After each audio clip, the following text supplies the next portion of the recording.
Assalamualaikum warahmatullahi. Alhamdulillah. Alhamdulillah wa bihi nasta'in ila yaumiddin.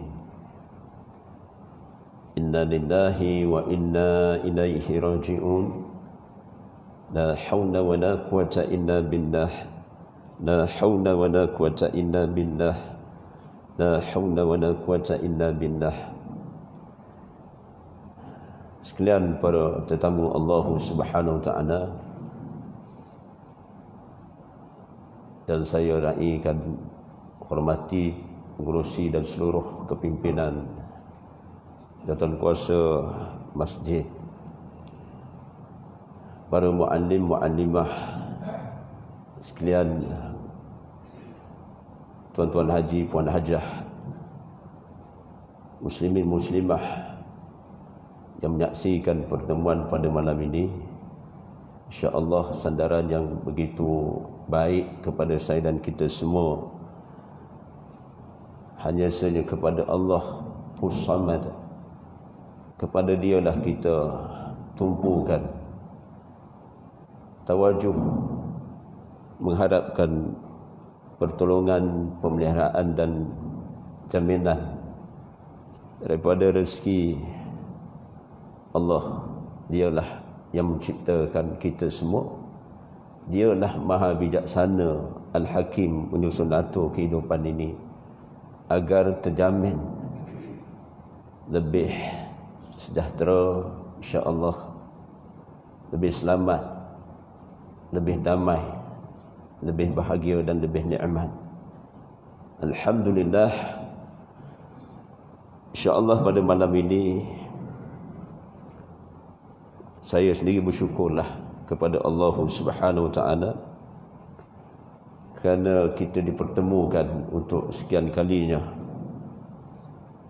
dalam tempoh fatrah fitnah ataupun ujian maupun dugaan yang mendatang ini.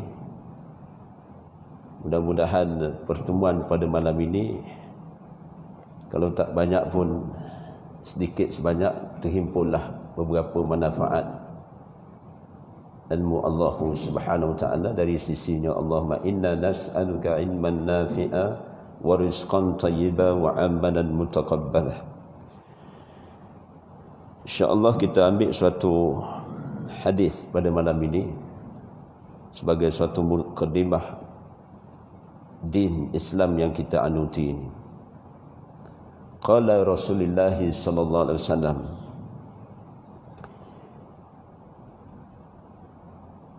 inna Allah yuhibbu abdat taqi al-ghaniyal khafiyah. Inna Allah yuhibbul muttaqin.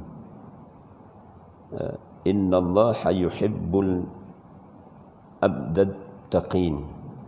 Sesungguhnya Allah menyintai hamba-Nya yang bertakwa. Al-ghaniyal khafiyah, kaya dan menyembunyikan amalan sedekah dan ibadah hanya sekerana mengharapkan kerananya. Suatu hadis yang datang warid daripada kauliah Nabi sallallahu alaihi wasallam daripada Sa'ad bin Abi Waqqas. Sesungguhnya sabda Nabi sallallahu alaihi wasallam, Allah menyintai hamba yang bertakwa.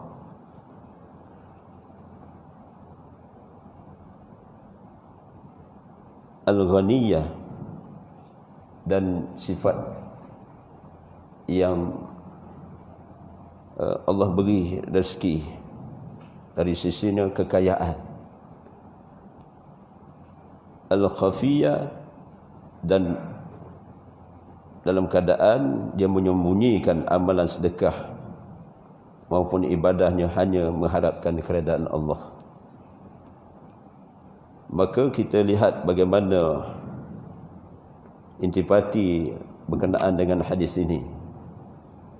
Hadis ini diriwayahkan oleh daripada Sa'ad bin Abi Waqqas, menyatakan demikian, daripada Imam Muslim. Imam Muslim meriwayahkan hadis ini daripada Sa'ad bin Abi Waqqas radhiyallahu an. Sa'ad bin Abi Waqqas Malik bin Huwaid bin Abdul Manaf, dia adalah seorang di antara 10 orang yang dijamin syurga Allah. Salah seorang di antara sahabat yang dijamin syurga Allah iaitu Sa'ad bin Abi Waqqas ini. Dan beliaulah yang pertama memanah di jalan Allah. Ni biodata manaqib Sa'ad bin Abi Waqqas radhiyallahu an. Dia adalah orang yang pertama memanah di jalan Allah, sebagai satu pengiktirafan dalam sejarah di jalan Allah fi sabilillah. Dialah orang yang pertama di kalangan sahabat yang memanah, dan meninggalnya di Aqiq, di satu tempat yang namanya Aqiq, pada tahun 55 Hijriah. Inilah di antara pendapat yang rajih, yang kuat. Meninggalnya pada tahun 55 Hijriah. Hidup bersama Rasulullah sallallahu alaihi wasallam. Dialah yang terakhir meninggal dunia daripada 10 orang yang dijamin syurga. Rasulullah sallallahu alaihi wasallam pernah menyenaraikan 10 sahabat yang dijamin syurga. Salah seorangnya Sa'ad bin Abi Waqqas ini. Maka khulasahnya pada mukaddimah ini, bagaimana kita mengambil ibrah daripada hadis ini, betapa Allah Subhanahu wa taala mengasihi hamba-Nya yang bertakwa. Innallaha yuhibbul abdal muttaqin. Sesungguhnya Allah menyintai hamba yang bertakwa. Rasmi, bila mana seseorang itu bertakwa di sisi Allah Subhanahu wa taala, Allah akan pandang kasih, mahabbah kepadanya. Dan bukan setakat itu, digandingkan dengan sifat, iaitu di antara yang menyebabkan seseorang itu dikasihi Allah Subhanahu wa taala, iaitu menyembunyikan amalan, sama ada sedekah ataupun ibadahnya, hanya mengharapkan keredaan Allah. Maka ibrah pada mukaddimah ini kita boleh ambil bagaimana kedua-dua sifat ini adalah menghiasi seseorang itu sudah pasti membawa keberkahan hidup dan kelapangan, bukan sahaja kepada dirinya tetapi kepada seluruh masyarakat. Kerana pertama, sifat takwa. Takwa inilah yang telah kita cuba capai saban tahun ketika datangnya Ramadan Al-Mubarak.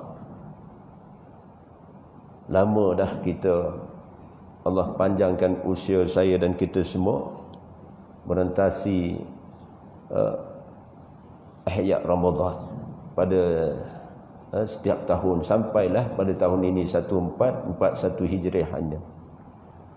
Dah bertahun-tahun dah lamanya kita Allah izin untuk berada dalam Ramadan Al-Mubarak beberapa bulan yang lalu. Cuma titik persoalannya pada malam ini, ini satu tajuk dah pada malam ini. Adakah kita benar-benar bertakwa?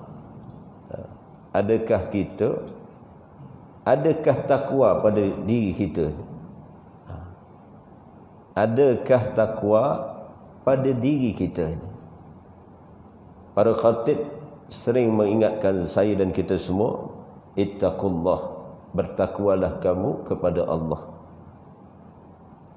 Dan telah dibacakan oleh para imam, dan mungkin kita sendiri membaca ayat-ayat Allah yang berkaitan dengan takwa ini dalam surah, beberapa surah, kemudian beberapa ayat, maupun diberi penerangan berdasarkan wasilah perantaraan al-hadis umpama malam ini. Saban ketika kita diperingatkan tentang takwa ini, maka persoalannya pada malam ini, apakah kita mencapai standard takwa yang dikehendaki oleh Allah Subhanahu Wa Taala, ataupun yang telah digaris pandu oleh Allah Subhanahu Wa Taala, kemudian diberi penerangan oleh baginda Nabi sallallahu alaihi wasallam.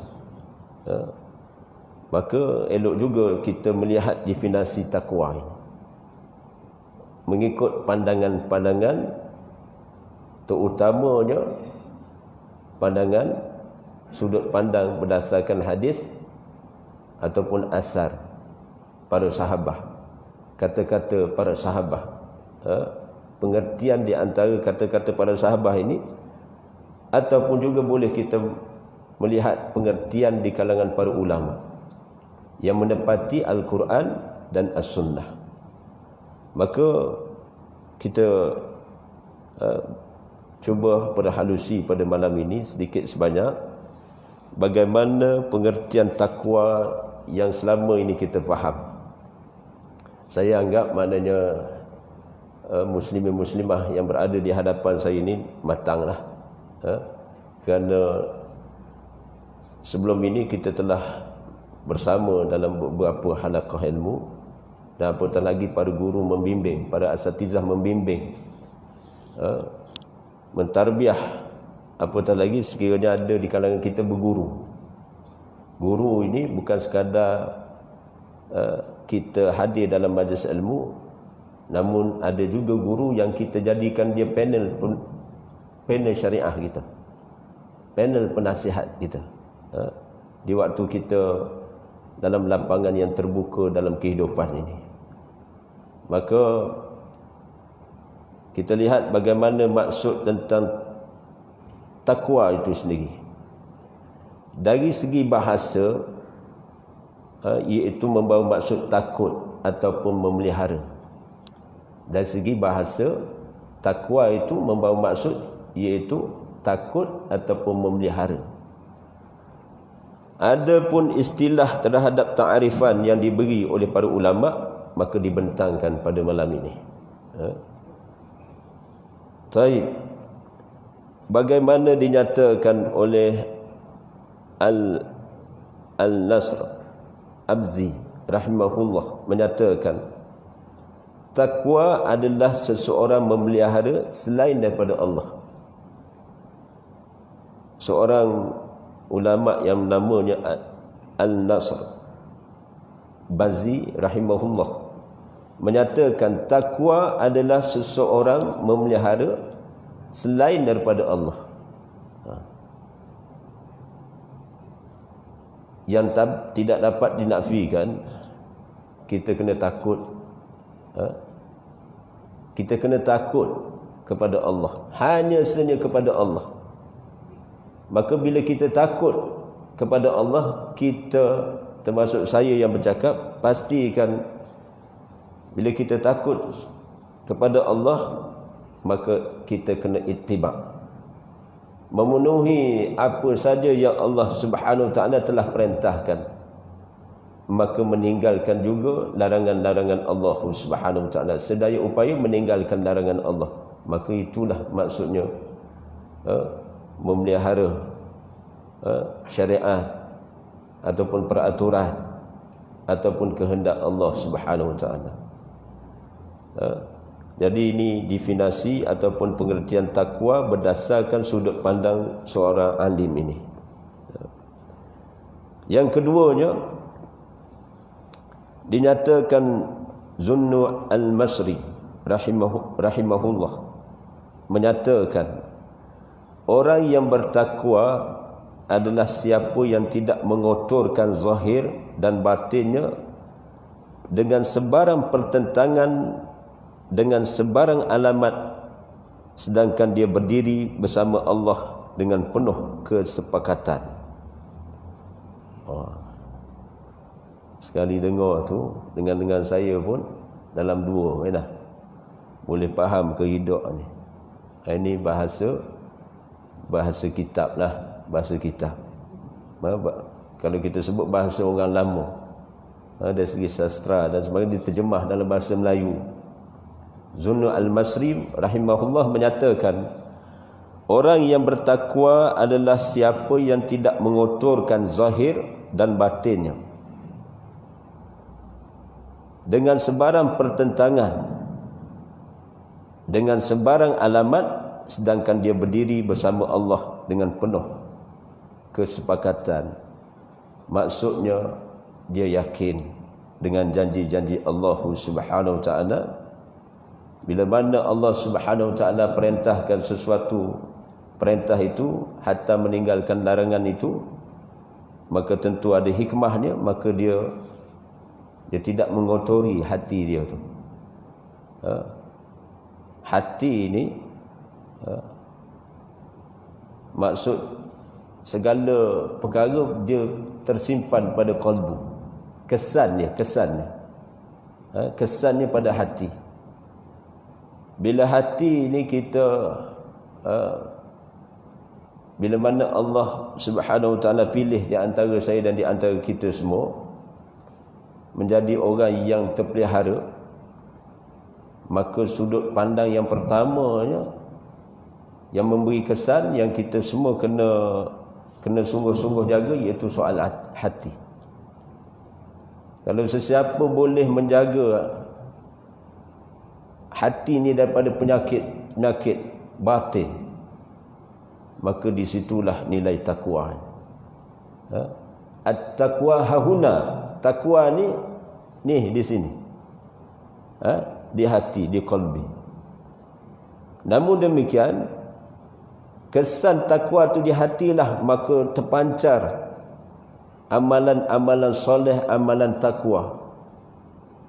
Ketika telinga mendengar, mata melihat, lidah bercakap, tangan dan kaki diguna pakai, termasuk panca indera yang Allah berikan kepada kita semua. Bila hati ini terurus dengan baik, maka terpeliharalah anggota yang lain. Kenapa? Telah disyarahkan bagaimana hati ini dalam kitab Ihya Ulumuddin. Disyarahkan hati ini ibarat sultan, ibarat raja. Bila raja memerintah, semua tunduk dan patuh dalam keadaan taat, tidak berani engkar. Dan dalam masa yang sama kita kena faham, dia tak akan keluar sesuatu melainkan benih itu daripada sumber yang dalam. Buah durian musangking, benihnya musangking dah. Buah-buah yang lain pun, bila kita tanam sesuatu tanaman, maka dia akan terhasil dengan asal dalam ceritanya benih yang kita tanam itu. Dia tak akan keluar sebaliknya, melainkan yang kacuk. Kacuk ada di benih tu, dikacukkan, maka jadi ada macam manusia jugalah. Nak kata lelaki, nak kata perempuan sama banyak. Ada yang disebut golongan kuntha. Alat kelamin dia ada dua, alat kelamin dia. Cuma para ulama mensyarahkan, nak melihat dari segi had ataupun hukum atas diri dia itu, maka dia dilihat bagaimana kecenderungan hati dia, lebih kepada keinginan yang sebelah lelaki ataupun sebelah perempuan. Kalau keinginan dia tu, kecenderungan keinginan dia maknanya berat kepada lelaki, maka hukumnya terpakai dia sebagai lelaki. Baik, nak menyatakan apa? Tu bila keluar satu-satu perkataan maupun amalan, puncanya di hati. Jadi titik persoalan pada malam ini, apakah Ramadan pada tahun ini seumpama Ramadan yang lepas ataupun penghayatan Ramadan pada tahun ini adalah lebih baik pada Ramadan yang lepas. Dalam keadaan kita dihadkan pergerakan PKP ini, Perintah Kawalan Pergerakan. Siapa yang bijaksana gunakan tempoh itu, suasana itu, maka dia akan dapatlah natijahnya. Tetapi siapa yang tidak bijaksana, dia rasa apa? Macam-macam rasa dah. Musim 3 bulan sebelum ini macam-macam rasa. Kerana apa? Kerana sebenarnya hikmah daripada Allah Subhanahu Wa Taala. Sebenarnya kalau kita flashback baliklah secara hikmah ni, coronavirus ini dia ada dia ada positif, ada negatif. Kedua-duanya langsung daripada kehendak Allah Subhanahu Wa Taala, yang Allah izin berlaku. Musibah ataupun bala tak akan menimpa sesuatu kaum ataupun mengenai sesuatu tempat, melainkan Rabbana ma khalaqta hadza batila subhanaka faqina azabannar. Ya Rabb kami, tidaklah engkau jadikan perkara ini sia-sia, maha suci di kau, jauhkanlah kami daripada azab api neraka. Peliharalah kami daripada azab api neraka. Ada hikmah. Jadi seni daripada Allah Subhanahu Wa Taala, rupanya Allah nak, di antara hikmah lah bagi orang yang beriman, ada ilmu, dia beramal dengan ilmu, beramal dengan iman, maka dia ambil tempoh baru-baru ni ketika Ramadan, dia banyak berkhalwah dengan Allah. Dia banyak berkhalwah, masa dia berkhalwah dengan Allah. Walaupun terhad pergerakan di rumah, tapi stay at home tu sebenarnya boleh diguna pakai.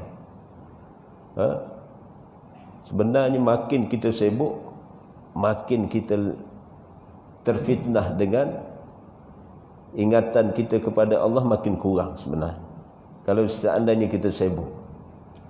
Tapi bila kita berilmu, dengan ilmu kita guna pakai, kita faham dengan baik sesuatu pekerjaan itu ada nilai ibadah, rupanya bila kita faham secara ilmu apa yang kita usaha lakukan sementara dalam tempoh perintah kawalan terhad itu, maka sebenarnya bernilai. Dia ada nilai tambah. Ada hikmah. Kerana Rasulullah sallallahu alaihi wasallam, contoh kalau nak nampak lagi, ketika 10 hari yang terakhir.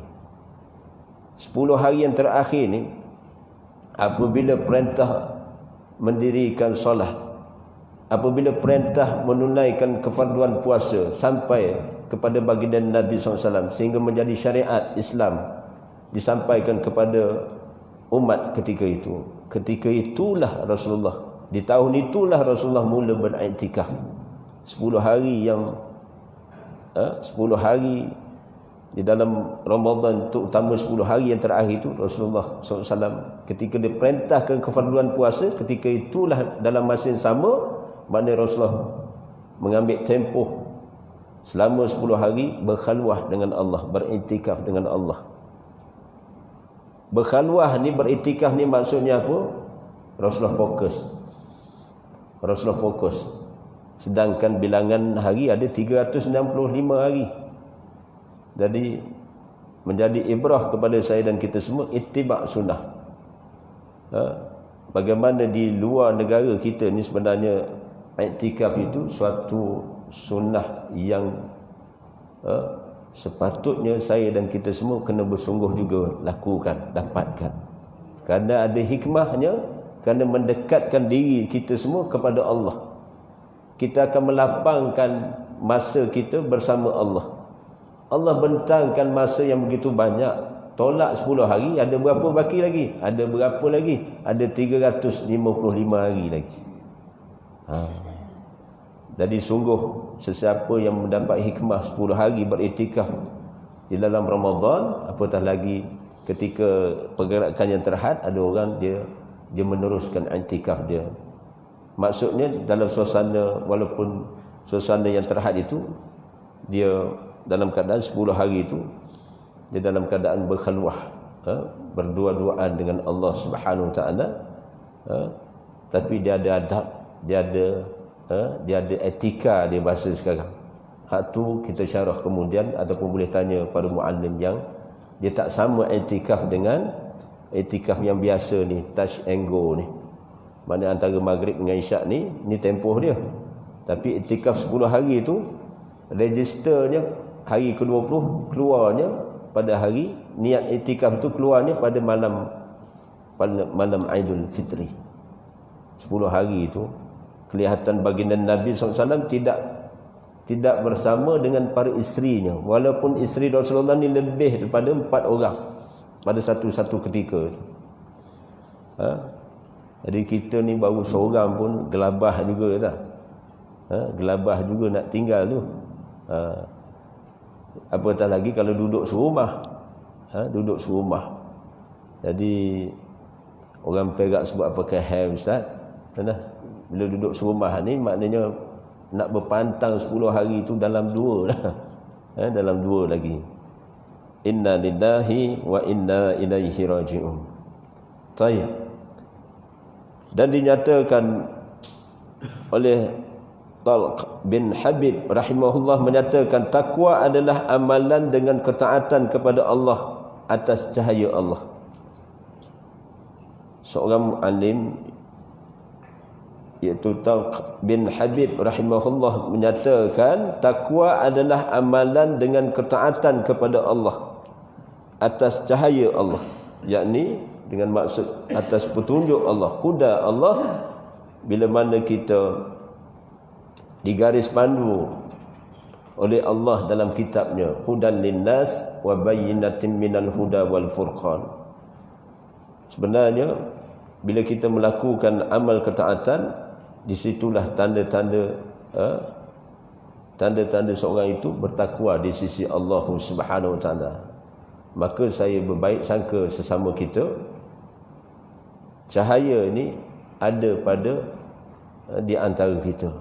Seumpama apabila kita melakukan amal ketaatan, seumpama solatul jamaah, kemudian tak cukup dengan solat fardu, kita hiasi amalan dengan cukupkan menampung solat yang fardu itu dengan solat-solat sunnah, termasuk menunaikan puasa dalam Ramadan, kemudian disusuli dengan puasa di luar Ramadan.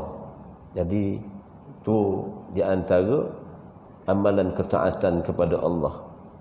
Dan amalan ketaatan seumpama itu sebenarnya termasuklah amal-amal kebajikan yang kita lakukan. Amal-amal soleh yang kita lakukan sebenarnya dia ada nur cahaya. Nur cahaya. Termasuklah juga ilmu. Menuntut ilmu ni pun amal ketaatan.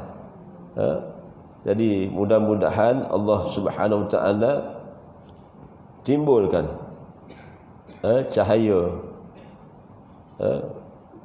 terbitnya cahaya dari sisi Allah kepada diri kita, terutama masuk ke dalam hati nurani. Hati nurani ini suatu yang kita kena hiasi dengan cahaya dari sisi Allah Subhanahu Wa Taala. Baik. Dan dinyatakan di sini Abu Husain Al-Zanjani rahimahullah menyatakan, Abu Husain Al-Zanjani rahimahullah menyatakan, siapa yang modal hartanya takwa, niscaya beratlah segala lidah daripada mensifatkan baunya. Abu Al-Husain Al-Zanjani rahimahullah menyatakan, siapa yang modal hartanya takwa, niscaya beratlah segala lidah daripada mensifatkan baunya. Subhana rabbiyal azim. Hak ni pun saya termenung juga nak mikirkan. Apa yang dimaksudkan oleh Syekh Abu Husain Al-Zanjani ni. Dia menyatakan dengan maksud takwa ni merupakan satu yang kita kena bekalkan. Kita kena bekalkan. Harta yang hakiki sebenarnya harta bab takwa lah. Bab takwa. Yang kita makan, yang kita minum, yang kita pakai, semuanya akan hilang, akan lenyap, akan lusuh.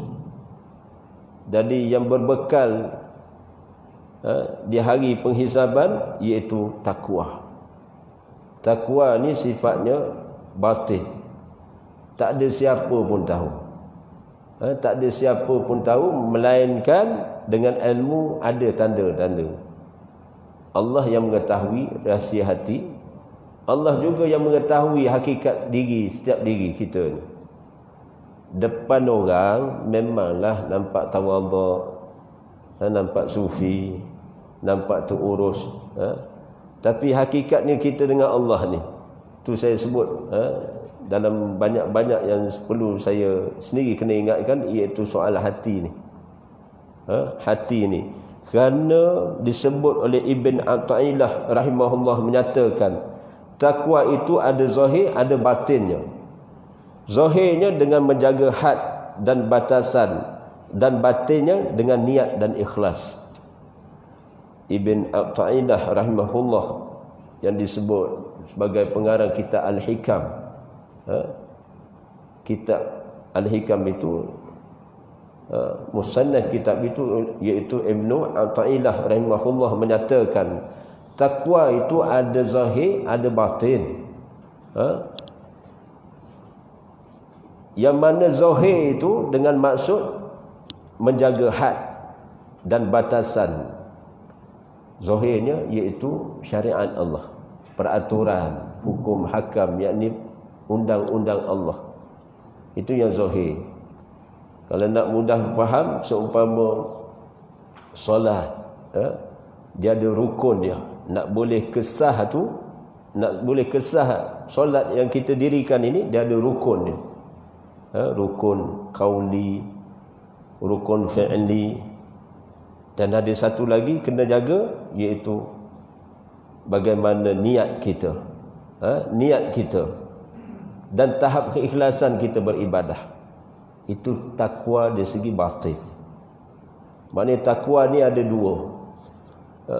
Ketika kita mendirikan solat, bukan batang tubuh dia bawa, bukan angkat tangan, takbir dan sehingga beri salam saja. Sah solat ni, hukum fiqahnya, fikihnya sah solat.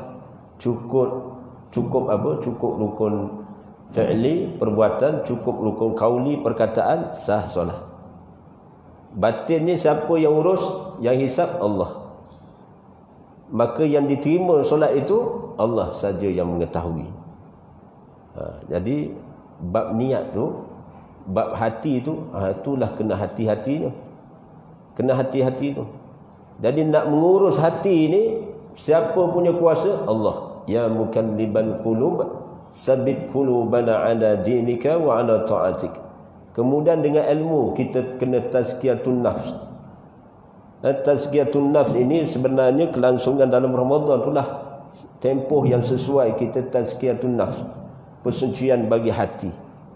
Kita asuh hati ini supaya terdidik dengan sifat-sifat mahmudah. Dengan maksud kita menghiasi dengan akhlak Al-Quran, dengan akhlak As-Sunnah, akhlak Rasulullah sallallahu alaihi wasallam. Kerana Rasulullah akhlaknya kana khuluqul Quran. Bahwasanya akhlak Rasulullah adalah Al-Quran. Baik. Dan subhana rabbiyal azim, bila mana Ibn Athaillah menyatakan batinnya dengan niat, dengan maksud kita kena pastikan niat itu benar-benar lillahi ta'ala. Itu nilai takwa. Nilai takwa. Subhana rabbiyal azim. Al-Wasiti rahimahullah menyatakan, Al-Wasiti rahimahullah menyatakan, takwa adalah seseorang memelihara daripada takwanya, yakni daripada melihat ketakwaannya. Ini pun satu hal. Kata Al-Wasiti rahimahullah menyatakan, takwa adalah seseorang memelihara daripada takwanya. Takwa adalah seseorang memelihara daripada takwanya. Maknanya dia dengan niat untuk mencapai maqam takwa di sisi Allah, maka dia kena usaha dapatkan. Kemudian dalam masa yang sama dia memelihara takwa, nilai ketakwaan itu. Dengan wasilah pun, dengan wasilah amal-amal ketaatan. Dan dia tidak boleh mendabik dada dia telah cukup. Dia telah cukup. Dia rasa dah berilmu, dia rasa dia dah matang, dan dia rasa dia telah beramal, dan dia rasa dia serba ada. Maka orang bertakwa sebenarnya dia masih merasakan diri dia itu dalam keadaan belum sempurna. Itu sifat orang bertakwa. Sifat orang bertakwa. Maka diberi hikmat sokongan oleh Dr. Aid Al-Qarni menyatakan, terdapat dua faktor untuk meraih takwa itu. Yang pertama, merasakan pengawasan daripada Allah Subhanahu Wa Taala, Zat yang Maha Esa lagi Maha Tunggal. Yang kedua, melaksanakan ibadah-ibadah wajib dan segala bentuk ketaatan. Maka inilah di antara yang dimaksudkan oleh Dr. Aid Abdullah Al-Qarni, musannif kitab Ihfazillah Yahfazka, termasuk kitab La Tahzan, jangan kamu bersedih.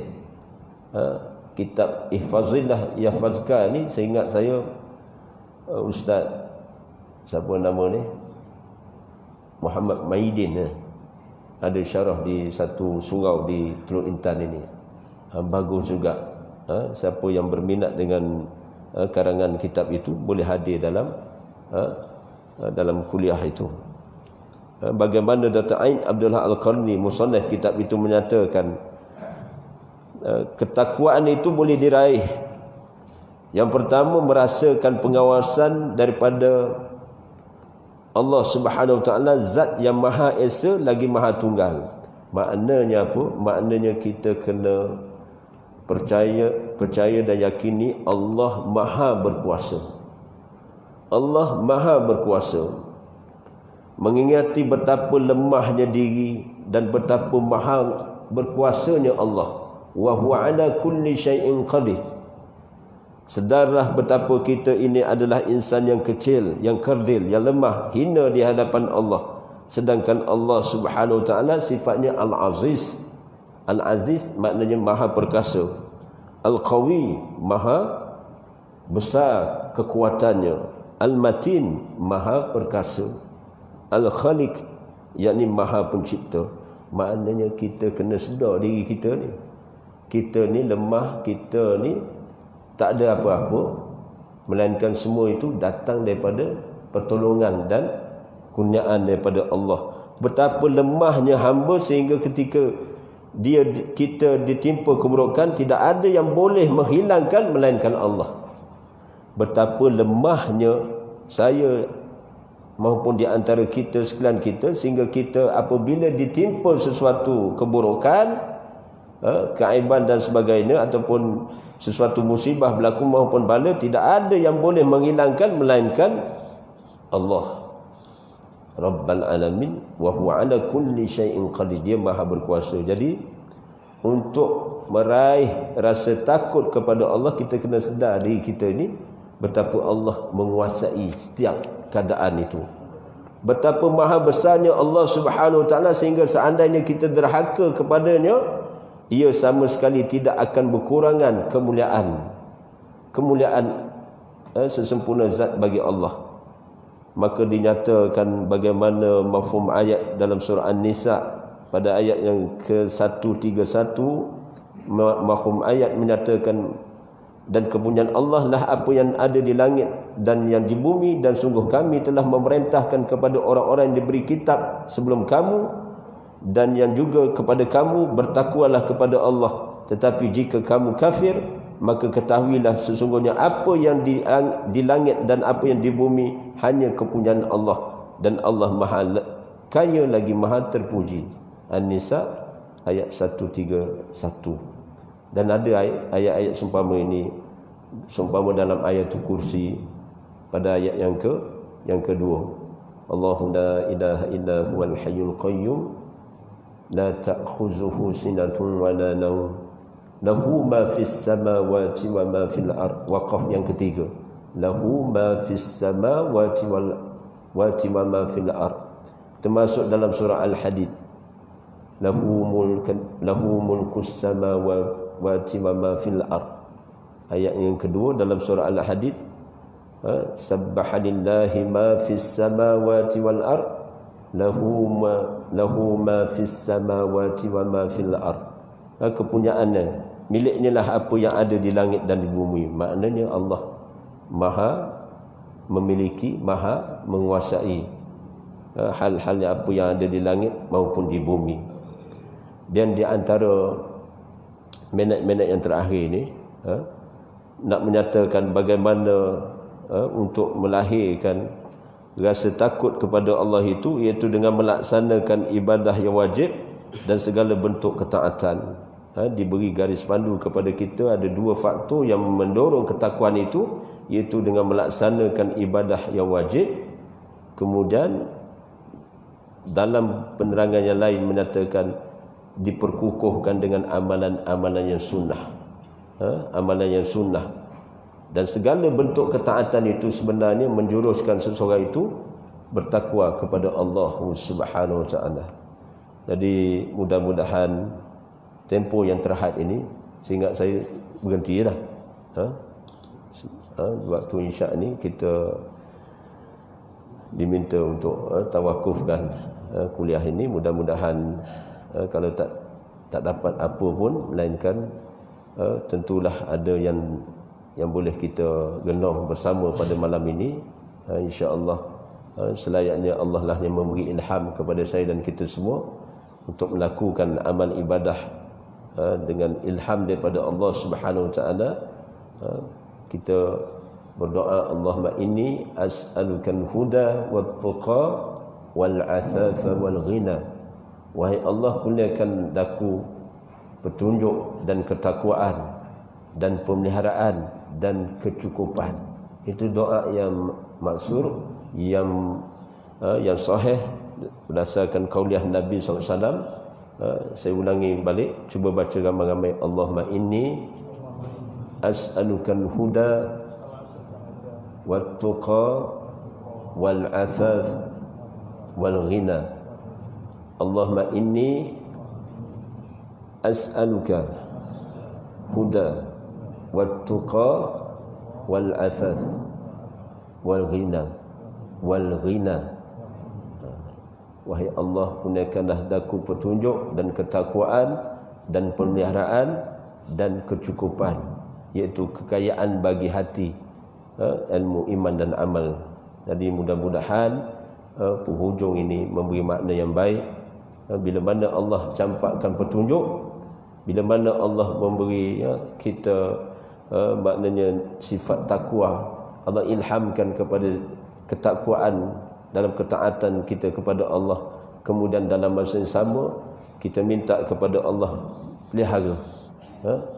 Bila kita minta, Allah akan menuruti sangkaan baik hamba-Nya sebagaimana kita minta bersungguh. Cuma syaratnya huduru qalbi, dan rendahkan hati.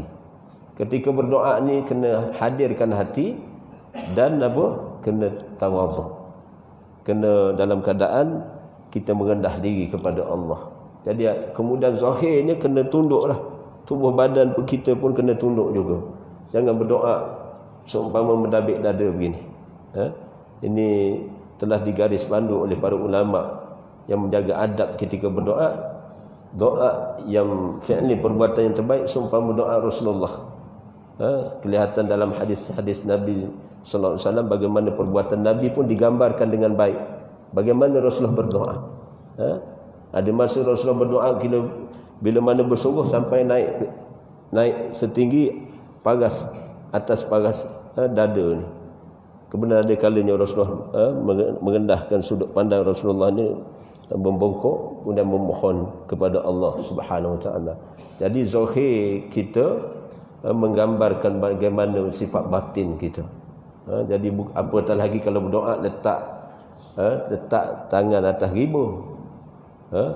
Itu jadi sebenarnya ada. Dan sebenarnya ada masa Rasulullah juga berdoa. Rasulullah berdoa tapi tidak angkat tangan. Tidak berangkat tangan. Ada beberapa tempat doa yang Rasulullah baca doa tidak mengangkat tangan. Itu sahih, fi'li perbuatan Nabi. Jadi sebenarnya hak tu pun kita kena terima betapa adanya perbuatan Nabi. Rasulullah berdoa tanpa mengangkat tangan. Ketika menaiki kenderaan. Ketika setelah mengambil wudu. Nak angkat tangan silakan. Hukum dia mubah. Tapi lafaz tu sebenarnya sunnah. Jadi nak angkat tangan boleh, tak angkat tangan tu terpulang. Tak angkat tangan terpulang. Tapi ada masa, maknanya kalau kita mengaji fiqh sunnah, kita lihat bagaimana fi'il perbuatan Nabi, ada masa Rasulullah tidak mengangkat tangan. Jadi dekat situlah kita kena matang. Kita kena matang. Ada masa maknanya bila kita mendengar syarah para ulama yang faqih, terutamanya mereka yang mengambil daurah hadis, dan di sanalah pada mereka yang spesialis tentang hadis ini, mereka boleh memberi penerangan yang baik. Waktu itu kita lapang dada, maka di waktu itu dalam masa sama tak perlu bergaduh soal doa. Yang penting maknanya berdoa di sisi Allah, dengan yang penting juga tulus kepada Allah, dan dalam keadaan hadirkan hati. Kita tahu apa yang menjadi keutamaan. Kita nak minta ni, kita kena tahu kita ni lemah dari segi soal iman. Maka kita doa, minta kepada Allah kuatkan iman, perteguhkan iman. Kita kurang dari segi kekhusyukan, kita minta kepada Allah supaya hati kita ini dalam keadaan khusyuk, tenang dan sebagainya. Ataupun kita minta kepada Allah kecukupan dan sebagainya. Wallahu a'lam, mudah-mudahan Allah cukupkan. Wallahu a'lam, wabillahi taufiq wal hidayah. Wassalamu alaikum warahmatullahi wallahu a'lam. Subhanakallahumma rabbana wa bihamdika asyhadu an la ilaha illa anta astaghfiruka wa atubu ilaik. A'udzu billahi as-samil 'alim minasyaitonir rajim. Bismillahirrahmanirrahim. Wal 'asr innal insana lafi khusr illal ladzina amanu wa 'amilus shalihat wa tawasaw bil haqqi wa tawasaw bis sabr. Sadaqallahul azim. Siru ala barakatillah. Wabillahi taufiq wal hidayah. Wassalamu alaikum warahmatullahi